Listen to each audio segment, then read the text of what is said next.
Medina মুনাওয়ারার ইমাম ছিলেন হযরত আসেম রাহমাতুল্লাহ আলাইহি।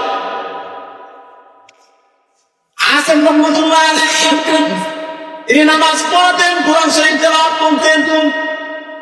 মদিনা মুনাওয়ারা কেন যখন মসজিদ থেকে তেলাওয়াত করতেন, পাশে যারা বসছিল পাশের মানুষ তার তেলাওয়াতের সাথে সাথে এত সুফরাত, এত খুশবু বাইর হতেন, সবাই অবাক, সবাই জিজ্ঞাসা করছিল আসেন, হে আসেন তুমি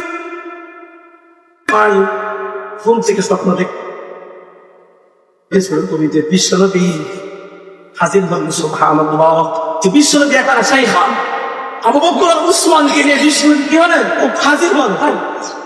হাজির ভাই আসেন রাহমাতুল্লাহ আলাইহি বলতে শুরু করলেন, আসেন তুমি কোরআন শরীফ তেলাওয়াত করো। শিখতে বলে আসেন রাহমাতুল্লাহ আলাইহি কোরআন শরীফ তেলাওয়াত শুরু করলেন। তিনি যখন কোরআন শরীফ তেলাওয়াত করলেন, কোরআন শরীফ তেলাওয়াত শেষ হলো, বিশ্বনবী বললেন, আসেন, হ্যাঁ আসেন তোমার জীবনটা বাইর করো। আসেন রাহমাতুল্লাহ আলাইহি স্বপ্ন থেকে জীবনটা বাইর করলেন।